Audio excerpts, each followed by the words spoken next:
Então, gente, vamos prosseguir na nossa temática do juízo concursal. E agora tratando sobre a universalidade do juízo concursal.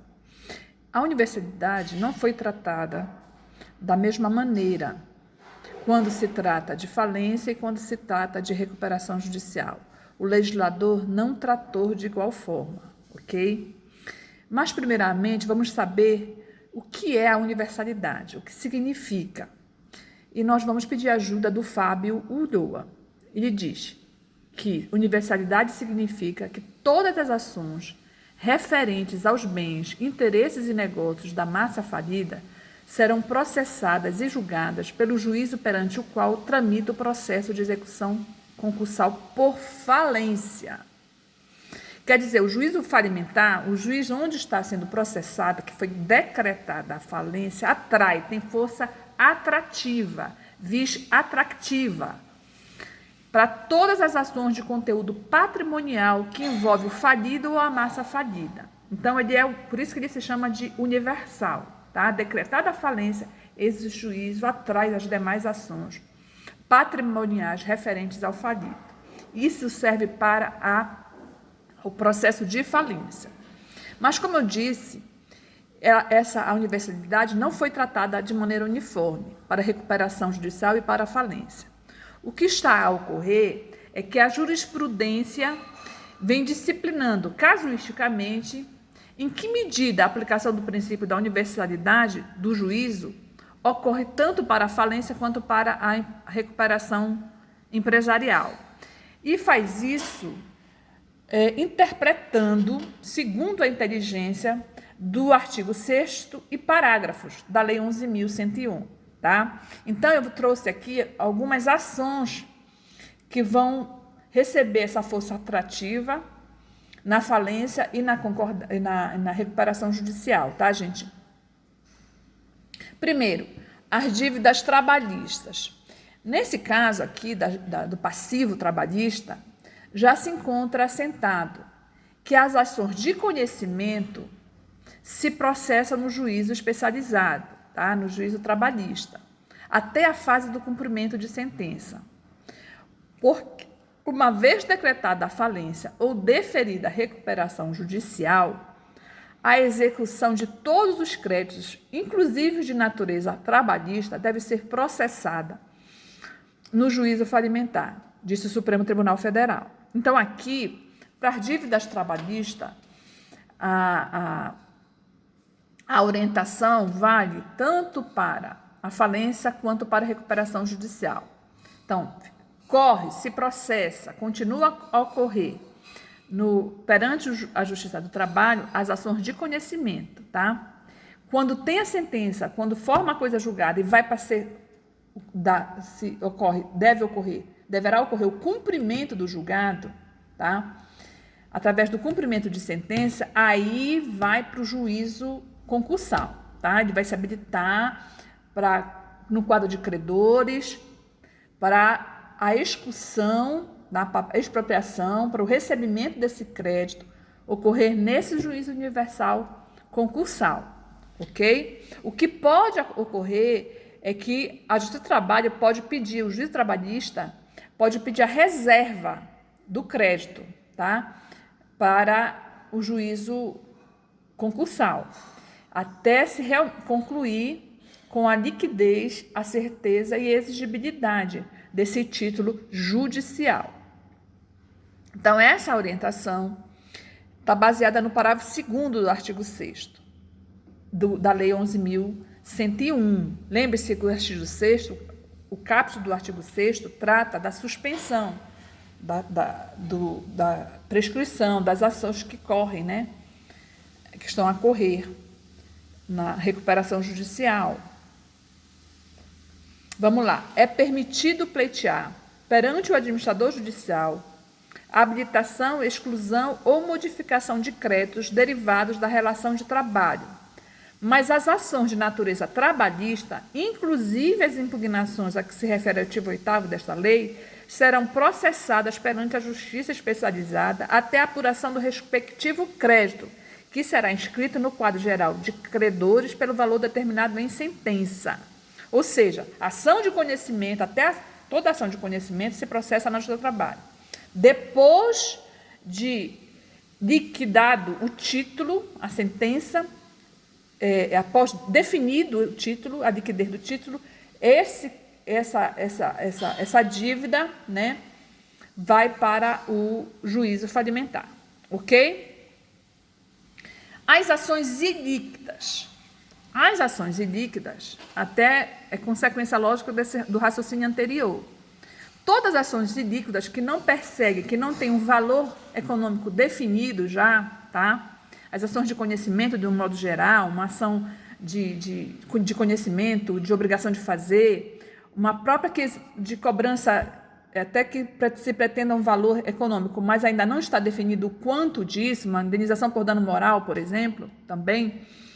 Isso tudo será processado no juízo de origem, tá? Por força do parágrafo 1º do artigo 6º. Todas as ações contra o devedor em recuperação judicial ou falido que demandarem quantia ilíquida terão seguimento no juízo onde estão sendo processadas. Gente, até uma questão de política judiciária também. Já pensou se todas as ações contra o devedor fossem correr só no juízo concursal? Não dá. Então, assim, é muito trabalho. Então, só aqueles que já tenham certeza, liquidez e exigibilidade da dívida é que vão para o juízo concursal, para execução ou cumprimento de sentença, ok? Enfim, as execuções fiscais, tá? Aqui o tratamento foi diferenciado, bem diferenciado. Porque o parágrafo 7º do artigo 6º dizem que as execuções fiscais, tá, de natureza fiscais, ou seja, todos aqueles títulos, aquelas dívidas inscritas perante a Fazenda Pública, tá? Na dívida pública, tanto da União quanto dos Estados Federal e dos municípios. Elas não submetem ao juízo da recuperação judicial, somente ao juízo universal da falência, tá certo? Então, pelo teor do parágrafo 7º do artigo 6º se diz: as execuções de natureza fiscal não são suspensas pelo deferimento da recuperação judicial, ressalvada a concessão de parcelamento nos termos do Código Tributário Nacional e da legislação ordinária específica, tá? Então, havendo o deferimento da recuperação judicial, as execuções fiscais que correm contra o devedor não são suspensas. Agora, preste atenção, gente, nós temos que dar uma interpretação escorreita ao artigo 57 da Lei 11.101 de 2005, que exige as certidões negativas para poder o devedor, né, se habilitar ao pedido de recuperação judicial. E o artigo 191-A do Código Tributário Nacional, que também exige a quitação integral do débito para a concessão da recuperação. Então, nós temos que interpretar para que o Instituto da Recuperação Empresarial não se torne inviável, tá? Isso a gente pode fazer permitindo, né, e entendendo e incentivando o parcelamento dessa dívida. Porque lembre-se das aulas de direito tributário, né? O parcelamento é uma das causas de suspensão da exigibilidade do crédito tributário. Então, para ele poder estar apto para receber uma concessão de recuperação judicial, o devedor tem que estar com essa dívida tributária suspensa, certo? E aí pode haver esse deferimento, tá? Atualmente, o parcelamento do débito fiscal na esfera federal está regulado na Lei 10.520 de 2002, alterado pela Lei 13.043 de 2004. Tá? Existe muita discussão a respeito dessa lei diante dessa nova redação, com relação se houve abusividade dos legisladores ou não. Tá? Mas isso é uma temática que nós vamos enfrentar mais adiante. Enfim, gente, há que se registrar uma tendência jurisprudencial no sentido de que, embora as execuções fiscais não sejam suspensas pelo deferimento da recuperação judicial, e está claro, diante da disposição do parágrafo 7º do artigo 6º, a jurisprudência está decidindo no sentido de que fica proibida a prática de atos que comprometam o patrimônio do devedor. Ou seja, não pode haver alienação dos seus bens pelo juízo da execução fiscal, tá? Não pode haver constrição desses bens, que tem que haver pelo menos uma comunicação ao juízo da recuperação. Esses são os precedentes que eu indiquei do Superior Tribunal de Justiça, que eu incentivo vocês a pesquisar essa jurisprudência. Gente, outra coisa, eu vou também, esse é o terceiro vídeo da aula de hoje, tá? E eu vou também postar para vocês uma opinião a respeito da situação atual da pandemia pelo coronavírus. Então, eu vi uma opinião de um profissional do direito a respeito da possibilidade de ser feita uma alteração, né, até legislativa, para ser prevendo a recuperação expressa das empresas que estão sendo vitimadas, podemos dizer assim, né? Estão sofrendo os efeitos negativos da paralisação da economia, tá?